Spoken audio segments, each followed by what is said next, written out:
Hi everyone, my name is Jitendra. I work at Razorpay as a lead engineer in the dev productivity team. My colleague Praful will also join this talk in second half, who also works with Razorpay as a senior software engineer. In this talk, we will talk about the how-to of a workflow for enabling integration and end-to-end tests for hundreds of microservices in the organization. We will talk about tying together pluggable pieces like test specification, test executable, and the execution workflow itself, like setup of environments and running of tests, etc. We will also see how to manage these workflows and execute them at a scale. Of course, we will be looking forward to engage with you after the talk on the Slack channel provided. It would be interesting to know your thoughts on the topic, and we will answer the queries if you have any. Before we continue, I would like to introduce our workplace. We at Razorpay, being a fintech company, help businesses of different classes and sizes power their finance and grow their business. We enable frictionless payments, banking, and lending experiences for them. Razorpay has been at forefront of innovation over the last several years in terms of transforming the financial ecosystem in the country. And today, we have processed billions of transactions for millions of accounts across the country. Razorpay is growing fast. The engineering headcount itself has increased 10x in the last 4 years. With 4 business units and 30 plus pods created in the process, we now have hundreds of microservices using various tech stacks. We write about our journey, including all things tech, at our engineering blog. You may explore the same for more interesting work the team has done. Now, let's first go over the problem which required us to come up with the titled solution. In the beginning, we had only a few services and almost all the related modules lived in a monolith. As you see in the slide, each service has its unit tests side by side in the native language and framework as their repositories. They run as part of respective services CI and do not really depend on anything else. But besides unit tests, we also needed integration plus end-to-end tests to assert the service's behavior with its real dependencies, that is, downstream services and infrastructure pieces. For specifying such tests, we introduced the monorepo, which was based on a particular test specification framework and also had various reusable utilities, including some internal developed over time. These tests would run as part of respective services CI, same as unit tests, but against a real test environment. The test environments shown in the slides are basically one-time configuration of AWS resources and K8s specs per service. Now, with each code change, the updating of service deployment and running the tests against it, etc., would be a pipeline managed using Spinnaker, which is another open source CI/CD tool, and it is very popular. But this setup worked fine only for a while because we now have hundreds of microservices with even increased dependencies in between while continuing to use different stacks, including languages and frameworks. At this point, we encounter some problems. First, instead of being limited by a fixed specification framework in the monorepo, the developers would want to write such tests as per their choice of a specification language or framework side by side with their repository, similar to unit tests. And by doing so, developers would be able to make use of various code structs, clients, and utilities that exist in their service for more specific qualitative assertions. The second problem that we faced is that the tests are run against a static pool of infrastructure, which is essentially K8s deployments and AWS resources. This could be fine for one or two services, but not for hundreds of them, because it does not scale very well. It becomes harder to set up a test environment when there are other services as downstream dependencies and request isolation is not possible. Maybe the downstream service is not multi-tenant and so on. It limits overall delivery with an increased commit per day across services. Also, the overall dev experience with respect to debuggability, etc., is also very limited. So, to address these problems of test execution, we came up with an architecture of pluggable components and employed a few open source solutions. We internally called this ITF, that stands for Integrated Testing Framework. At high level, there are two primary components as you see in the slide, the test executable and the executor. We maintain that test specification and execution should be plug in, plug out. We focused on executor primarily, which we'll go over in detail in the following slides. The integrated testing framework helps orchestrate integration or E2E tests written in any services repo across the organization. It connects continuous integration, uses ephemeral infrastructure, and runs one or multiple necessary test executables in isolation. Now, to talk about the first part, as we see in the slides, there are so many ways to specify a test. Different languages, different frameworks, and some language agnostic frameworks exists as well. As pointed out earlier, we did not want developers to be limited to a particular opinionated specification from our side. So we basically standardized the test executable only and left specification be whatever. Now, the developers may choose to write tests in any language or framework they find fit for their service, as long as they produce an executable Docker image adhering to a specific interface. The executable should honor a set of arguments which are expected by the second component of the framework, that is, the executor, for their own feature set. Now, as you see in the slide, examples of such arguments are first, runtime test filters, for example, list of packages and or suite names, the test names, etc. to run. We might want to run tests of a specific priorities or specific groups or tags, etc. The second, a standard set of environment variables which the executor injects for the tests to know which environment details to use and what environments to run the tests against.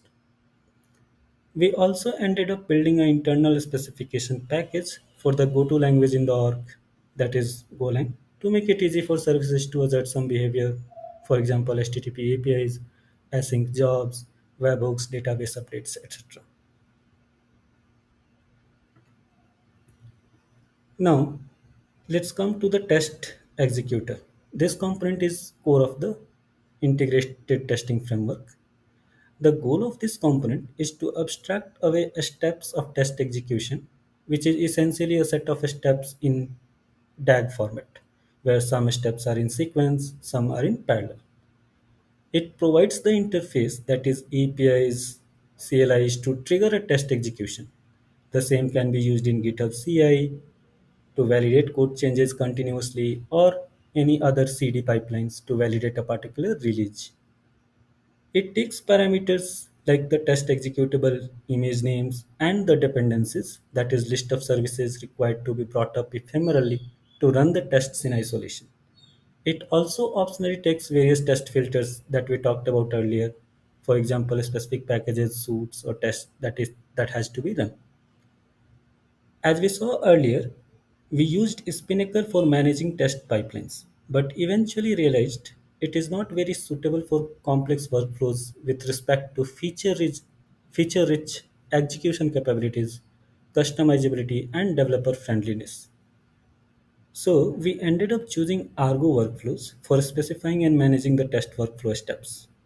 Now, Argo workflow is an open source solution.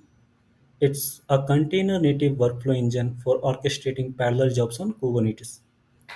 Argo workflow is completely implemented as custom resource definitions and it is easy to manage end to end. We will talk about the choice and why Argo workflow fit our requirements in more details in the subsequent slides. Now, the second part of executor is we also needed to fix the static nature of test environments to be able to support faster validation for code commits or changes. For this, we use another open source tool called Devstack for ephemeral infrastructure. Devstack is Razorpay's cloud-native development ecosystem. Under the hood, each application onboards its Helm charts for deployment aspects, configures various infra hooks. One time, the Devstack wrapper provides hooks and abstractions to bring up other ephemeral resources like database, queues, Kafka topics, etc. It manages the lifecycle of these ephemeral resources as well. For example, deleting resources based on configured TTLs, etc. Our team has talked about Devstack in more detail in the last year's KubeCon. You may find it on their YouTube channel and find about its overall value besides the present context. Now, with these two open source solutions that we use to build test executor, in the subsequent slides, my colleague Praful will talk about the why and how to of test workflow configurations using Argo workflow. Over to you, Praful. Thank you.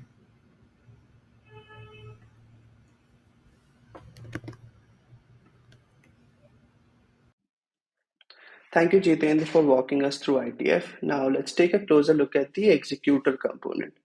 So while choosing the executor, we had a few core criteria in our mind. These included things like a matured execution context and the ability to easily customize things while they are running.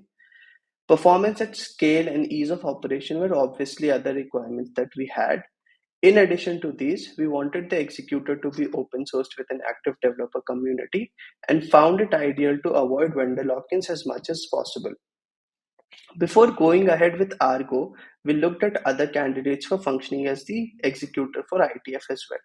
The first solution that we explored was Spinnaker, which was already being used at Razorpay as a continuous delivery tool. The limitations for Spinnaker lied with the fact that it is primarily designed as a CD tool, and the use case of running workflows on it isn't very efficient. We also explored the community version of Rundeck, which is another open source software for automating routine procedures. But the limitations for Rundeck lied with the fact that the community edition lacked certain core requirements that we had for the ITF executor, like workflow, step level synchronization, active retries, etc. Argo Workflows, on the other hand, met most of our requirements with its container native approach and tight integration with Kubernetes. In the next couple of slides, let's take a look at the Argo Workflows architecture and try to understand how it fulfills the requirement for the ITF executor. So any Argo workflow deployment would consist of two main services, the Argo server and the workflow controller. Along with these peripheral services like a Prometheus collector, artifact store, or a workflow archive can also be configured. Taking a deeper look at what these components do, the Argo server is primarily responsible for exposing the UI and API for Argo workflows. It has all the expected features such as support for different authentication modes like SSO or token authentication, and also provides the ability to configure TLS and other common security paradigms. In our setup, we leverage the Argo UI for checking the real-time execution logs, end-to-end test reports, and managing workflow templates. Also, the API support comes in handy while performing job status checks and service health checks before we make any deployment to test our production servers. For scale and high availability, we run multiple replicas of the service, which essentially means that the Argo server is horizontally scalable. The workflow controller, on the other hand, is responsible for managing the execution of workflows. It does things like maintaining queues for pending workflows, scheduling pods, and tracking synchronization. We also customize some controller-wide configurations for the Argo workflow, like setting the parallel execution limit for workflows or steps, configuring artifact repository, etc. And this is all done via Kubernetes config maps. Contrary to the Argo server, the workflow controller can be scaled vertically, or we can shard the runs with multiple instances running across namespaces. The workflow controller exposes a metrics endpoint, which integrates with any Prometheus collector. In the Argo workflows world, there are two main categories of metrics that are exported.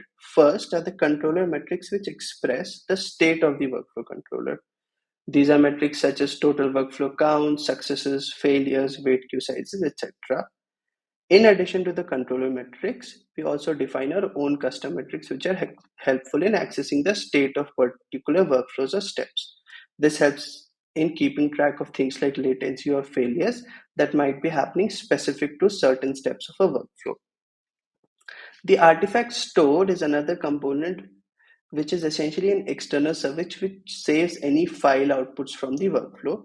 It is also possible to push container logs from different steps of a workflow to it. Any S3 compliant store can function as the artifact store. Examples would be services like MinIO or Amazon S3. For our setup, we use a self-hosted instance of MinIO, and it is primarily used for storing the end-to-end execution logs of different services. Another component is the workflow archive, and it is responsible for storing the actual state of execution of different workflows or steps. Any relational database like MySQL or Postgres could be configured as the workflow archive.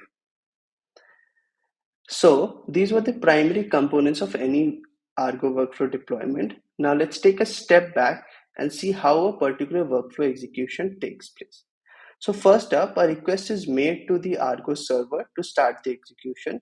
This could be either via the Argo CLI, an API call, or an event binding which triggers the workflow. The Argo server intimates the workflow controller to schedule the pods and its containers. Every workflow step in Argo workflows runs as a set of containers that execute within a pod. There are three main containers that are run for most steps: the init container, the wait, and the main container. While the init and the wait containers are responsible for managing the input and output of files or artifacts, the main container does the actual heavy lifting and executes the business logic of the step. This essentially means that anything that can be put into a container can be run as a step in the workflow. In addition to these, the container logs are also synced in the Argo UI and can be easily stored in the artifact repository as well. Now let's slightly pivot to the execution part of this exercise. When we thought about bringing this all together, we wanted to apply the GitOps principle for writing and managing our end-to-end test workflow strongly. For this, the workflow steps are specified declaratively in YAML, which are managed in a GitHub repository, and then GitHub workflows take care of the continuous integration by adding or updating workflow templates in the cluster on every change that gets merged to the master. In the next set of slides, we will take a look at how we wrote the actual workflow templates while discussing some of the inherent capabilities of Argo workflows as well. So for each service, we would have a end-to-end workflow template defined, which would essentially contain a DAG of different steps that need to be executed. The steps would include things like initializing metadata, deploying the service to ephemeral infra, posting GitHub statuses or comments, and obviously running the end-to-end tests. Now, when we are defining the workflow templates, instead of explicitly specifying the template for each and every workflow step, we can reuse common definitions using something called as workflow template references. So in this image, you would see the post GitHub init notification step in the DAG referring to a common template with the same name. What this means is that we can reuse common steps across end-to-end templates for different workflows and reduce redundancy in code. Argo workflows also supports different types of template which could be used based on requirement. In the right-hand snippet, we see a script template which essentially runs a shell script as a part of the step. Another type of template is the container template, where we specify a Docker container to run as a part of that step. Using command parameters and args, we can specify the startup command that needs to be executed, and then the container code takes care of the actual executions from the step. The Kubernetes resource template is another fairly useful template which helps in managing Kubernetes resources directly as a part of the template specification.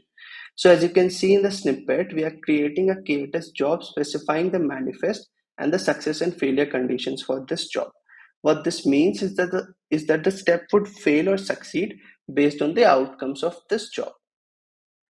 Once we have written a workflow specifications, we simply need to apply the workflow template using kubectl or Argo CLI. Once that is done, the Argo UI will list the configured workflow templates neatly in the user interface. Argo also provides the capability of configuring external webhooks to trigger workflow executions. The construct used for doing this is a workflow event binding, and by specifying a URL discriminator and a workflow template reference, we can trigger workflow executions via an HTTP request with the custom request payload. What this does is it that it helps us expose webhooks which can be called from the CI pipelines, as we will see in the next slide. So once we are done with the workflow event binding, we only need to add the webhook request to the CI pipeline for any service. In our setup, we do it in GitHub Workflows. And once this is done, we can effectively run the end-to-end test for every commit that is made to the services repo. The status of the workflows and the steps can be seen on the UI. Clicking on any step would show the logs and input and output parameters for that particular step. Similarly, real-time execution logs and end-to-end logs are also visible on the UI and pushed to the artifact repository for persistence. Finally, the status checks on GitHub commit are updated with the state of execution of the end-to-end workflow, providing a feedback to the developer on how the commit went. These are managed by calling GitHub hooks for updating status on a commit via the Argo workflow steps itself. Now, this essentially concludes our presentation on building an integration and end-to-end testing framework as a part of Razorpay's platform efforts. We hope that you found this talk insightful. Do drop us a hi on the Slack channel or on our social media handles. And yeah, please do let us know if you have any questions. Thanks a lot.